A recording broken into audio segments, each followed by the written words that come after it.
Hello and welcome to this edition of the Podium, which is coming to you live from the Sierra Leone Broadcasting Corporation with me, Asmiba. We start with a quote of the day from an Australian writer and journalist, and it says, corruption is worse than prostitution. The latter might endanger the morals of an individual. The former invariably endangers the morals of the entire country. Coming up in today's edition of the program, the President and the Secretary General of the Sierra Leone Football Association asked to vacate their offices within 1 week. National Civil Registration Authority commences the civil and public servant verification exercise. Ministry of Basic and Senior Secondary Education commences the nationwide distribution of teaching and learning materials ahead of Monday's reopening of schools.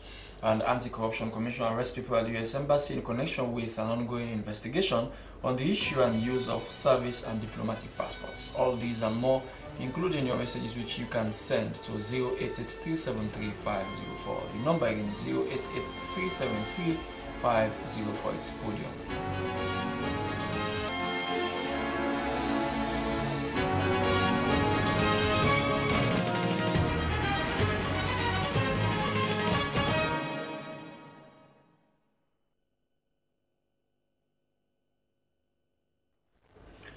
The number to send your messages to 088373504.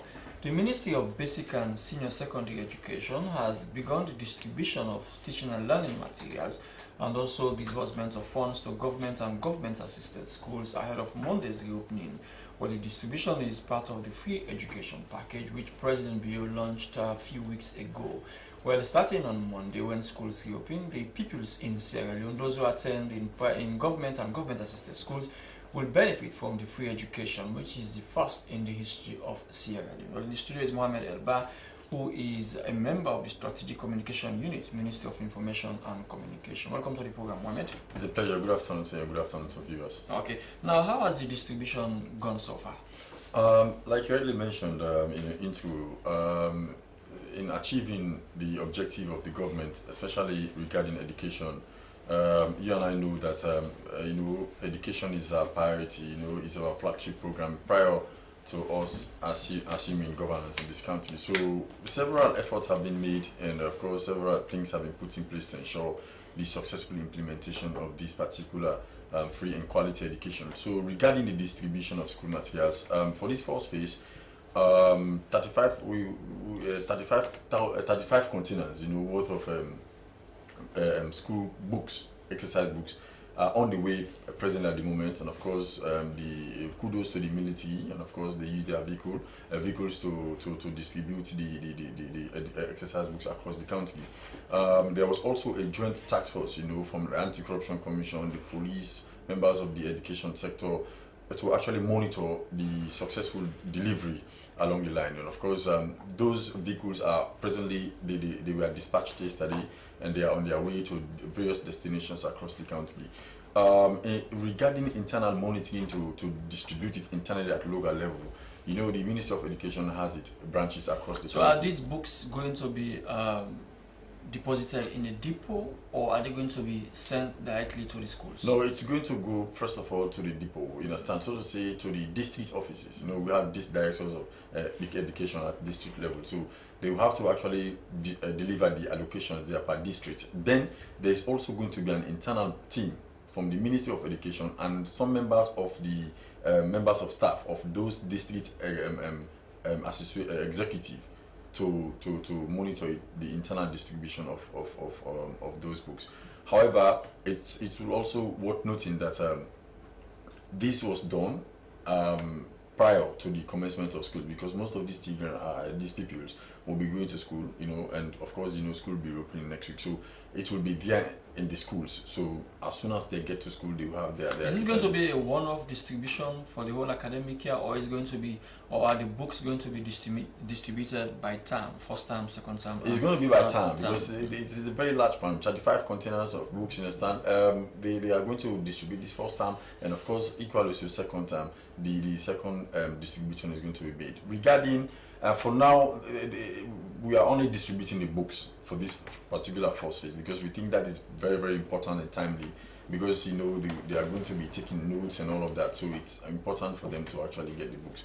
Regarding the textbooks and all of that, Those textbooks are presently, they are preparing them, you know, because, you know, they had support from UNDP, the Ministry of Education, so they are in the extensive stages of preparing those books. Hopefully, before midway inside this first term, hopefully those books will be also available for distribution. The former government launched the free healthcare, but no sooner the free healthcare was launched than we started seeing drugs being pilfered in stores, drugs being taken to neighboring countries, either in Liberia or in Guinea. And many people are expressing the same concern that if things are not put in place properly, the same thing that happened with the free healthcare drugs is what is going to happen also with the free education books. Perfectly correct. You're perfectly correct. And all of these things have been taken into serious consideration. And of course, we all know presently how very tough the anti-corruption has been. And of course, in fighting corruption, and all of those things fall under the remit of corruption. So in terms of security or measures to actually ensure that those books are used for the intended purposes, I think... well, Elba, you and I know how smart some people are in second. You're correct. I mean, it can be boldly written that, well, I haven't seen the book, but I wish I had seen one. Most times it is written not for sale. Not for sale, exactly. But people sell them. Well, we've seen drugs being sold, we've seen foods that are we want to use opportunity, despite the fact that there have been some internal mechanisms, you know, to ensure that those books are safe, you understand, and also ensure that nobody actually use them for his or her own personal benefit. We want to also use the opportunity to appeal to members of the public, you understand, that whosoever that sees these books on the streets, you know, people peddling around selling them, please don't be afraid to contact the nearest police station, or you can equally call the first 4060 number to report these cases, you understand. We will appreciate it so much, because like you already mentioned, the attitudes of certain people are just, you know, unthinkable of, because some people, they will clearly know that this thing that I'm doing is not correct, but they will still muster that courage to continue try their chance, you know, and all of that. So we want to encourage members of the public. We also want to encourage those that are in charge of the distribution of these books to know that the government has invested a lot of amount of money into those books, you understand, the procurement of those books. And of course, this is a priority project for this government. So investing such a huge amount into just the educational sector, 21% of our national budget, I believe there are several mechanisms. That takes me to my other question. Last week, a civil society consortium on service delivery also issued a press release saying the books that are about to be distributed are substandard books. They said the books, that's the theme of their press release. Well, they said they had asked the ministry not to go ahead with the distribution of the kind of books that they had seen. Well, I don't know what... Are you privy to that? Yes, I know. I think it's Mambo, isn't it? So I don't know what informed their decision, you know, to come out or issue a press release. But for me, I was there yesterday at the Ministry of Information. You know, I saw it all, and I can assure members of the public, you know, I can assure the public that the books that are presently being distributed to the various schools across the country are standard books. I can assure that. I don't know probably whether, you know, where he actually got. Well, he said these are books that the former President Kuma, well, according to him, he said because of the substandard nature of the books, the former government asked them not to be distributed. Well, I don't want to comment on that. What I will comment. So where are these books? Fine, I don't know. The books, where are they coming from? Well, those books, I cannot tell now where they are from. You understand? But the fact remains, I saw them yesterday, and the Ministry of Information are satisfied. The Ministry of Information is satisfied with the books, you understand. So journalists were there, we all saw the books and all of that for onward delivery. So I want to believe that no reasonable government, you know, will actually tend to supply books that are not standard, you know, to people, when we know if you just inscribe your pen or you just put your pen to it, it's got boxed. Well, I know. These are things, similar things. I want to assure that those are not the type of books that are being substandard goods, substandard services, substandard goods we are procured, substandard services we are delivered. You're correct, but these particular books that I'm referring to and that are presently on the way for distribution are not the type of books. Really, they are standard books and they're not substandard. I don't want to delve much because I don't know where Moses Mambu got his information from, or probably he should have showed us a sample of the book the books he was referring to. You understand? But for the books that I saw yesterday, I want to assure the public that indeed they are standard and they are fit for purpose. He is Mohamed Elba. He is a member of the Strategic Communication Unit, Ministry of Information and Communication. It's Podium reaching you from Freetown. Send your message to the number you see on the screen. That's 0883-73504. Sierra Leone will join the rest of the world to commemorate International Democracy Day on September 15th. Well, as part of the day, the National Commission for Democracy, in collaboration with the Ministry of Political and Public Affairs, will host a national dialogue forum to explore how effectively to manage political and administrative transition of power in Sierra Leone to rid it of the many challenges. Well, the theme for this year is the future of democratic good governance in Sierra Leone and democracy under strain, solution for a changing world. Well, in the studio is Reverend Jubila Kagbo from the NCD. Welcome to the program, sir, Reverend. Thank you so much. This is a very broad theme, and some people say our governance structure, if only we are to move forward, we need to overhaul the whole governance structure in our country, and that's a Herculean task. Indeed, it's Herculean, but it starts with a change of mindset, because it's difficult to do a complete overhaul. The players are still the same. You still have the same political actors, and the same political parties are in existence. So we start with the mindset, and once that is handled, every other thing will fall into place. Now let us look at this issue of transition. Our constitution says once election results are announced and a winner emerges, the new president, the president-elect, should be sworn in within 24 hours. Some people say that alone creates some fear, as if the person is not sworn in within 24 hours, something is going to happen in the country. And that creates a lot of anxiety and fear in the minds of populace whenever a new president is elected. Is it because of what happened, let me take you back to 1967, between Shaka Stevens and Sam Milton, when Shaka Stevens was about to be sworn in? Brigadier Lansana walked in and disrupted the whole process. Is it that the framers of the 1991 Constitution learned from that? Well, I don't want to say with every certainty that is actually the background or the root, but of course reference is always made to that. And when we look at what has obtained our nation, and from those days of multi-party democracy and coming down to a one-party state from 78 up to, say, 92, when we had the military coup. And then when you look at even the constitution that came out of that, which we still use, the 1991 constitution, you see vestige of things of the past. And the mindset of a one-party state, part of it was still on the minds of the framers of that 1991 constitution. It is not a very, very good constitution, which is why people have always been calling for its review, which we've not done successfully yet. Peter Tucker had a go at it, and there was a report. Justice Cowan also had a go at it. We have a report. But up till now, we've not been able to implement the changes recommended, and we still find ourselves in implementing the 1991 Constitution. The history about whether that is the case, we are yet to look at that. But the point I want to make here is we've seen challenges in our transition. So how can you describe our transition pattern in Sierra Leone? It's a pattern that is not very, very clear. The Constitution makes a general statement. The interpretation is dependent on the players. And we saw what happened when we were moving from SLPP to APC in 2007. We've also seen what has obtained when we're moving from APC to SLPP in 2018. And we should learn some lessons from that. Well, and like you said, there's this hurry, there's this rush, and there's a lot of complaints in terms of how the transition is implemented. For that period around the 2007, getting to say to 2010, we know there was a transition. There was a transition team, and the report was written, but that was not made public. And we have this one. There was a transition team. The report has been made public, and we are still working on the findings of that particular report.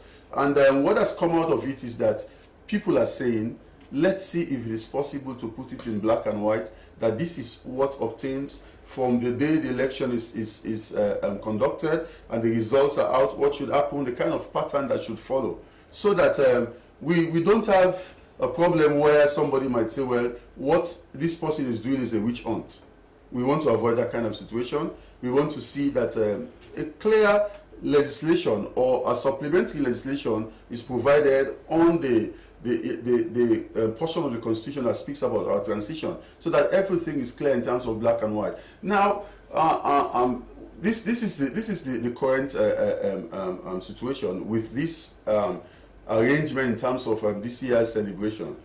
The political parties, they have become very, very interested in saying, we are the people with that mandate from the Constitution to provide and give the people some kind of political direction. So let's come together and talk about this thing. But they themselves, people say they themselves are not practicing proper democracy. Well, it's all part of the package. People say because internal democracy is lacking, not existing well in political parties, they translate it to the national politics. So life itself is a process. You keep reviewing, you keep checking if people have raised that issue. Now, those very players, they are key in this arrangement in terms of this year's celebration. In fact, what happened, they decided on a concept and they approached the Ministry of Political Affairs. And the Minister of Political Affairs said, there is a commission that we can send you to that will help do all the organization to ensure it is a national program that should ensure there is neutrality. And that is why we have come in.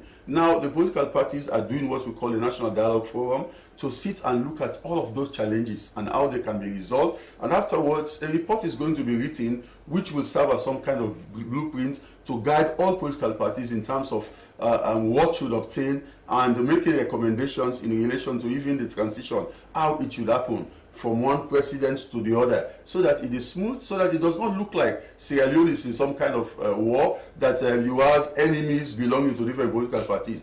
That kind of notion is what they want to change. But that notion can only be obtained if there is a constitutional amendment. So that's how we're saying, either we amend the Constitution or we have a supplementary legal instruments to explain what the Constitution means in terms of step by step, step one, on to the last step as to how transition can be done. So it's not chaotic. Is it like it is done in the US, for example? The US Constitution says, I think, October 4 or so, elections and January 17 or 18, 20th, there is swearing in. It's very clear. So that's the kind of situation we also, because in governance, there is this concept of predictability. You want to know what obtains. It's like you are moving from point A to point Z. What is point B, what is C, what is D? So it's so clear, there is no reason for anybody to fight about anything. If my government is leaving power today, I know that this is what I should do next and what other steps follow. But in our situation, it's not very clear. When people say in Sierra Leone, each party that is in power tries to do things that will suit its own convenience, and once it goes in opposition, it starts crying. Of course, that has been expressed, but when we have the laws that are very, very clear, it is accepted by every Sierra Leone, and it becomes easy for all of us. So what is the status of the Justice Edmund Kawan constitutional review process?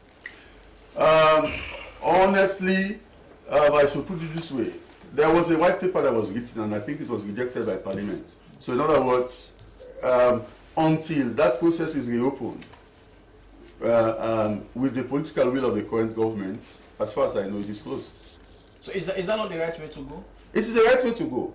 We are making the appeals, and other institutions are making the same appeal to say, let's reopen this process, because that's the only way we can go back and ensure that the Constitution is fully reviewed. But as it stands now, we have a deadlock.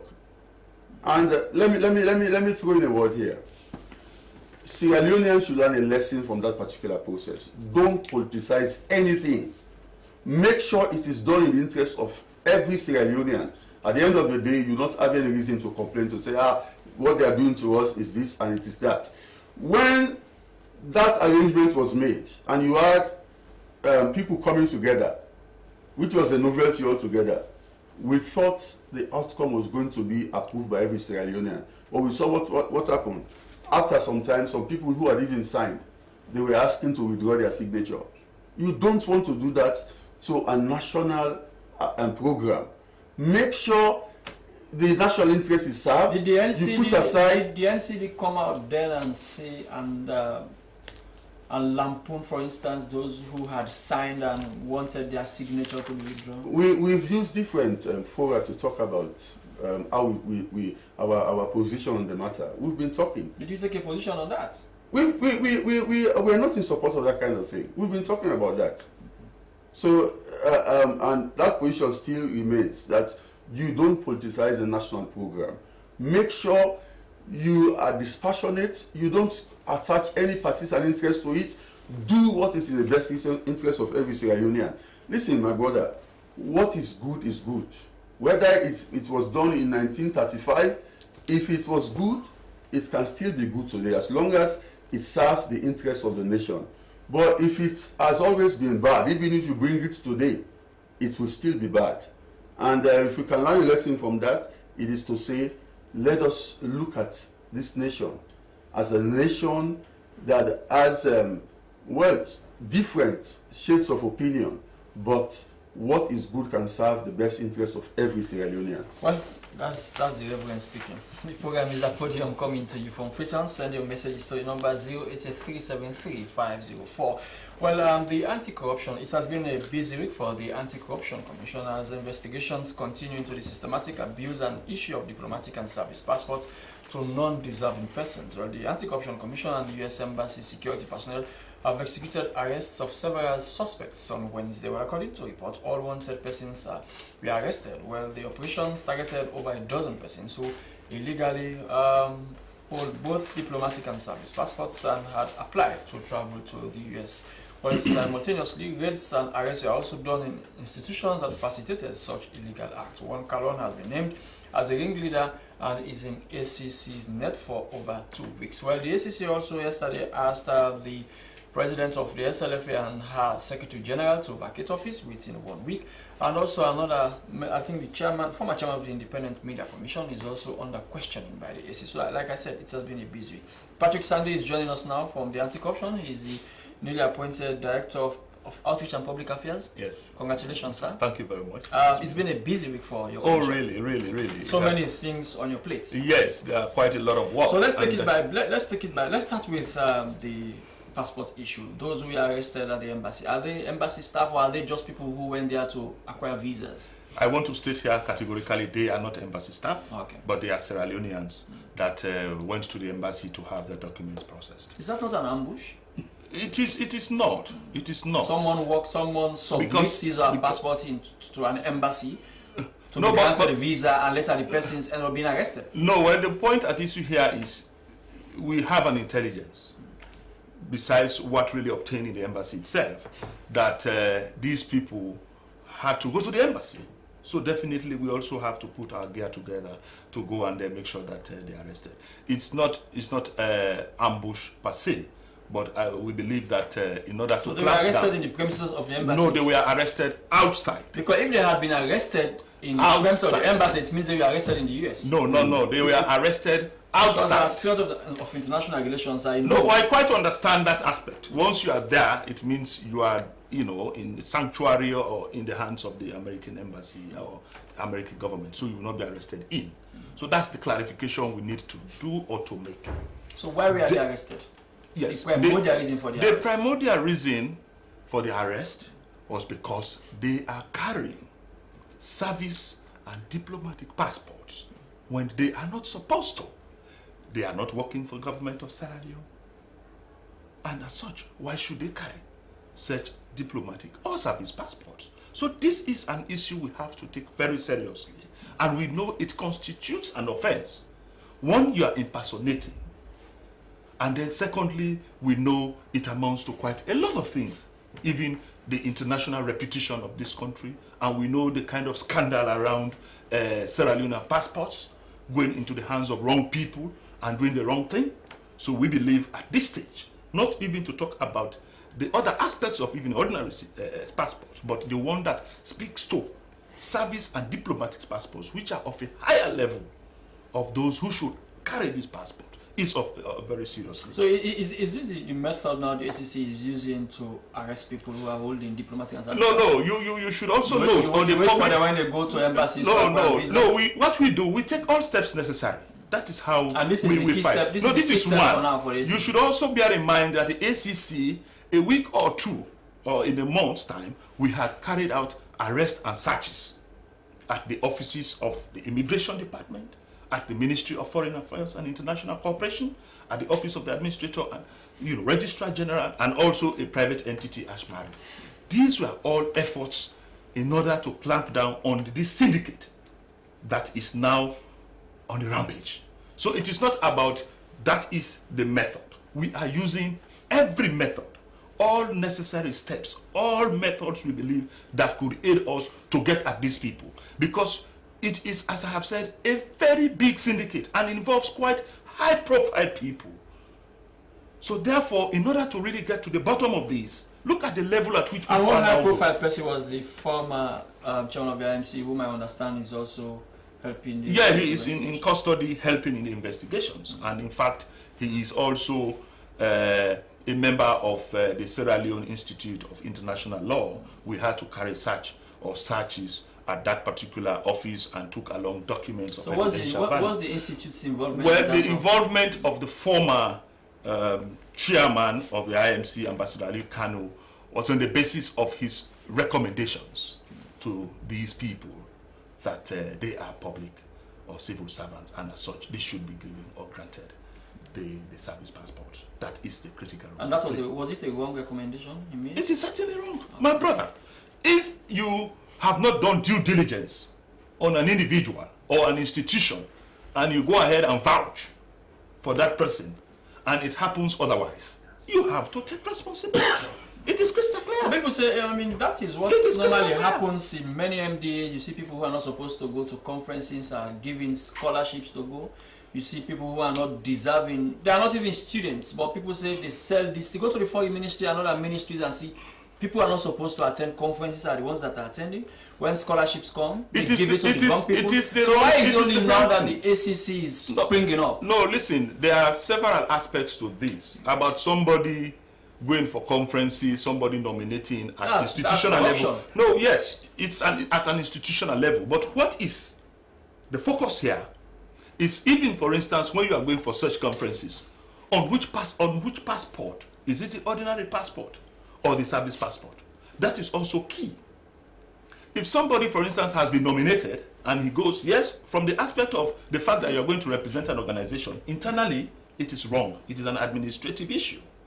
But when it now happens that the person is going as if he or she were a public or civil servant and carries or holds the service passport on which the visa is being granted, it is illegal. And that is what we are pursuing. That is really what we are pursuing. So, as a matter of fact, yes, it could be a situation that is happening in other MDAs. People who call their brothers, their sisters, their relations, their in-laws, etc. to go for programs. But under which circumstances? So, Mr. Sandy, who are the people that are entitled to service passports? Let's start with service passports. The service passport, we all know clearly that are people of a particular grade in the civil or public service, and I understand that should be grade 8 upwards. They are those that should carry service passports. And in fact, it is not just on their own accord.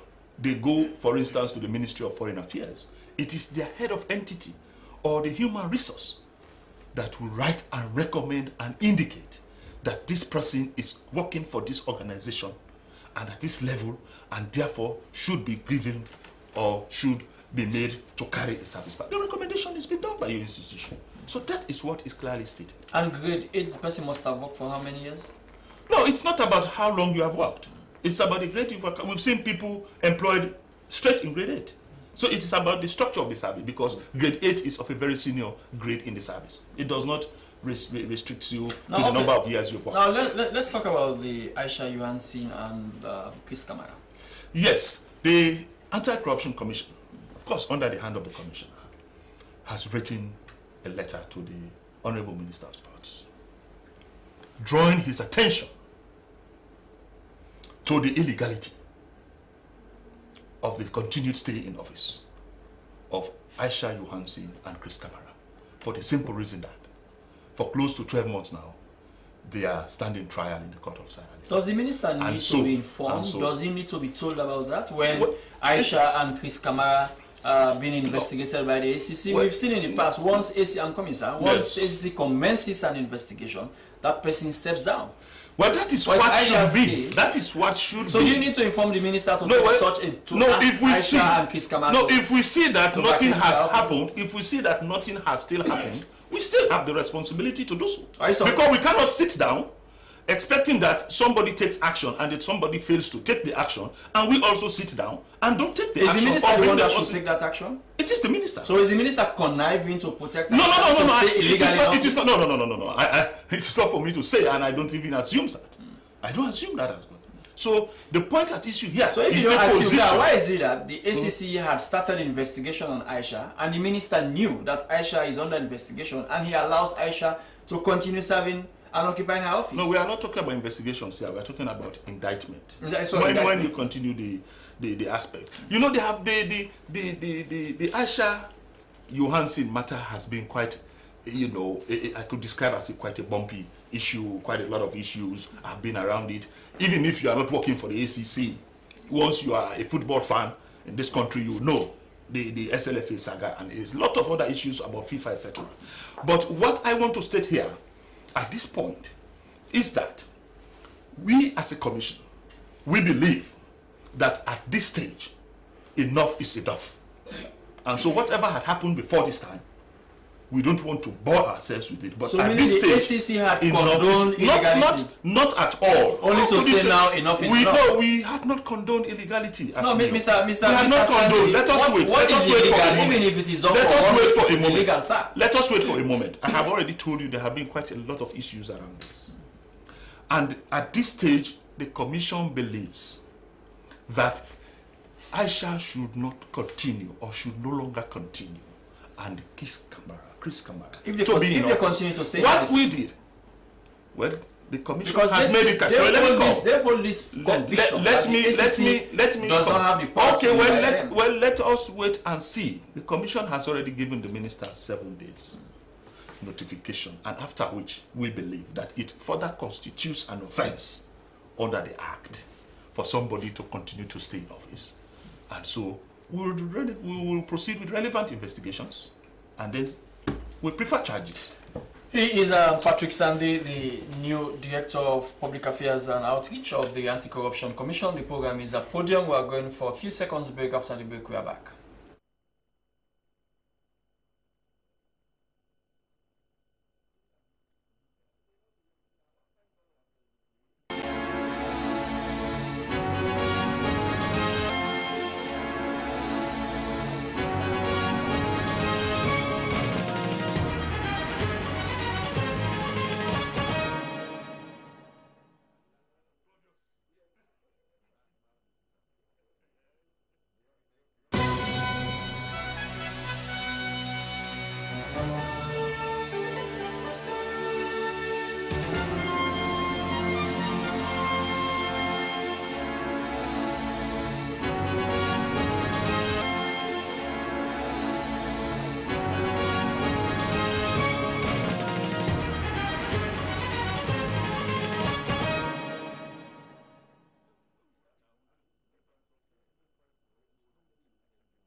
We are back with the program Podium, which is coming to you from Freetown with me, Asmiba. A few messages have come. This one says, can the ACC tell us who provided the note verbal of these holders of service passport and diplomatic passport? This was a Ginobio is currently in possession of a service passport.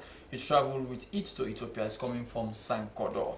This other one says, Mr. Ba, do not beg or appeal to those who will want to jeopardize the quality free education, as we will not wait on ACC or even the police, but handle them to warn them. It's coming from a concerned citizen. This one says, Mr. Elba, we hope and pray the books are used for their intended purpose, because we have seen a situation where healthcare drugs were smuggled from the country.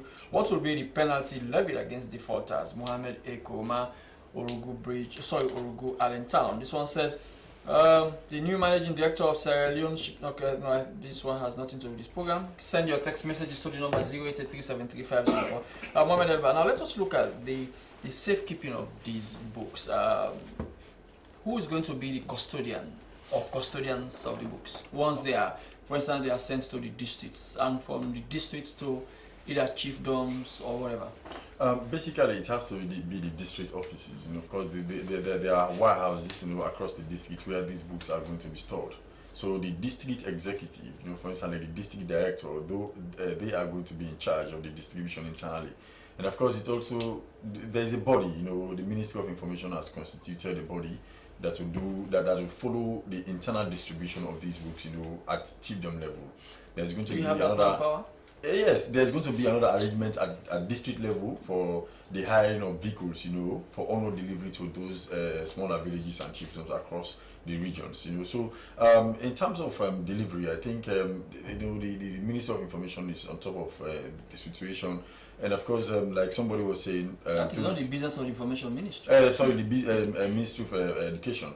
Like somebody was saying that we should not appeal. Well, for us, we think we can appeal, but it's up to them. It's up to those that are in charge now to ensure that these particular books reach the intended or targeted beneficiaries. If they decided otherwise, I think there are laws. Like we've seen, like I said earlier, the ACC is very robust now in this thing, but the ACC don't have magic to know about corruption everywhere. So it behooves citizens, to actually, draw the attention of the ACC of certain irregularities that are actually going on in these areas. So we are appealing to the public once again, because if you see a book that is clear that with an inscription, this book is not for sale, then you see it, along the streets, somebody selling it. I think it behoves you as a very patriotic Sierra Leonean to actually draw either the attention of the nearest police station or police officer or the ACC, or you should also call 4060. That's a very hotline number established. How many especially books? How for many books per child? How many books per child? Well, so far I cannot give you statistics about how many books per child, you understand?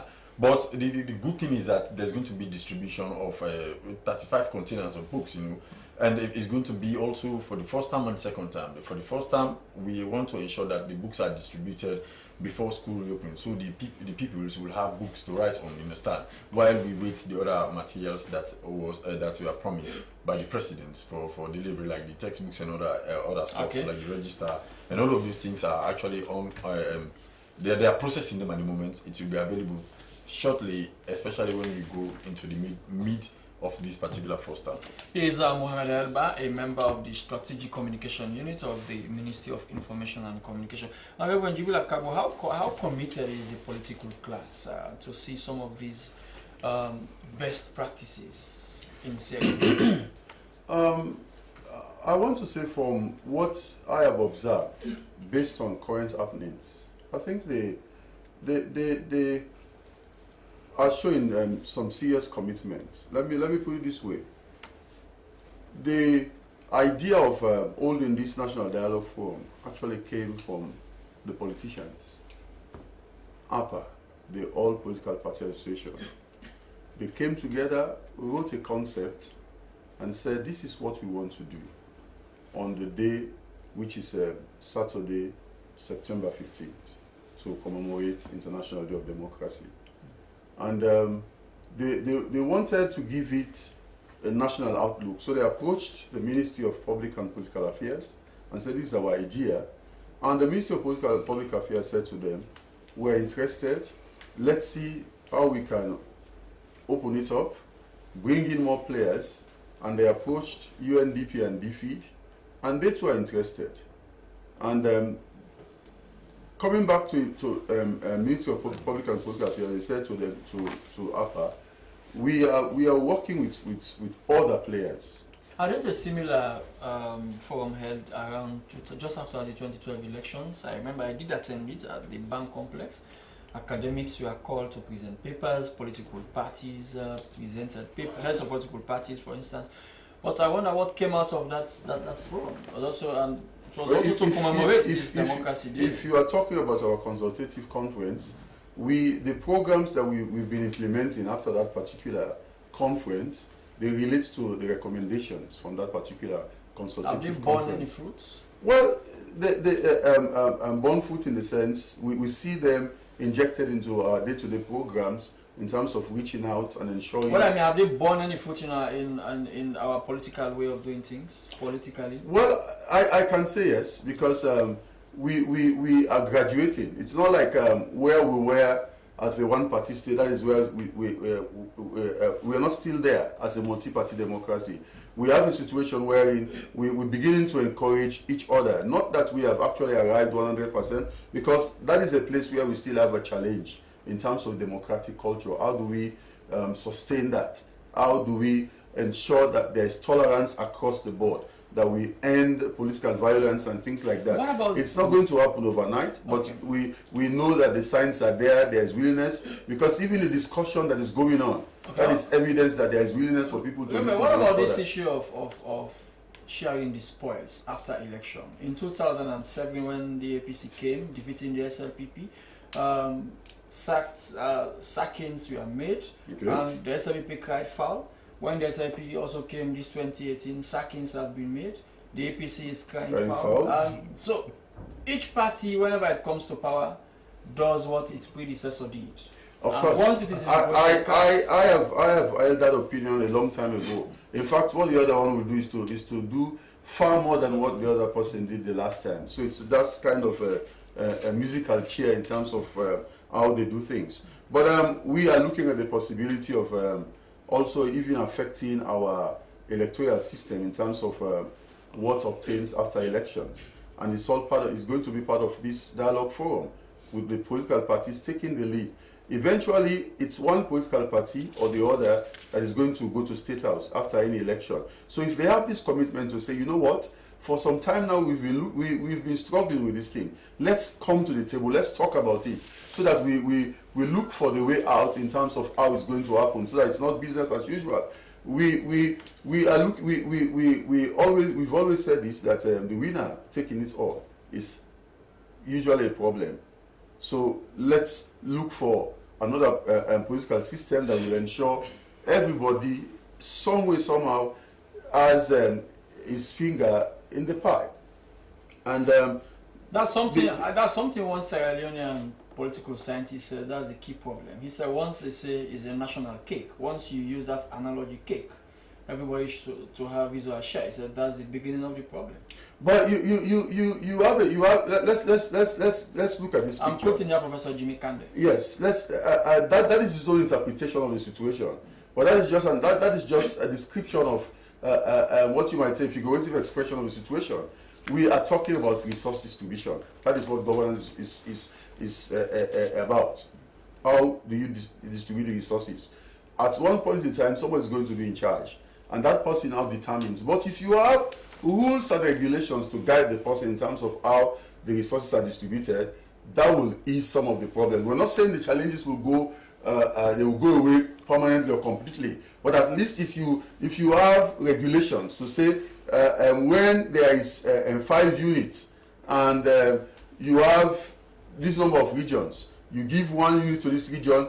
If it is legislated, it becomes very easy. If there is a breach, somebody will draw attention to say, you've made a mistake, or let's go back and revise this thing. But when it is open and the person who sits there makes a decision all by himself, you cannot determine what the person does. Let's go for text messages, Reverend. This one says, I shall strongly rely on the FIFA Secretary General, who is also a woman, and most times writes clandestine letters to protect her in the name of the main FIFA body, from Dawu Soya in Freetown.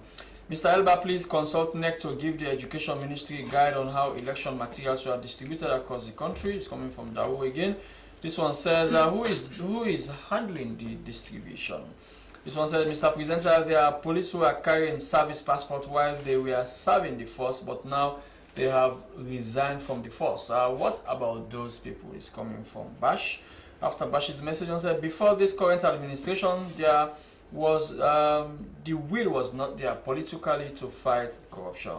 This other one says, the SLFA was established under the COS Act and limited by guarantee. You cannot wake up one morning and dissolve same without due process. Besides, Madam Aisha is well protected by FIFA and will always come clean on this matter. Ghana recently attempted similar action and failed. Please allow common knowledge to prevail. The final one for now says, the case of Aisha Johansen was very clear. The former ministers of sports, Ahmed Kanu and Al Sankor, implemented the suspension of Aisha Johansen and Chris Kamara. I was the present Minister of Sports, Nyelenke. Okay, so it was the present Minister of Sports, Nyelenke, who lifted their suspension and instructed the SLFA members to allow Aisha and Chris to take leadership of the SLPP. Is coming from Sankor again. I'm sure those messages, SLFA, sorry. I'm sure that those messages were sent for Mr. Sandy.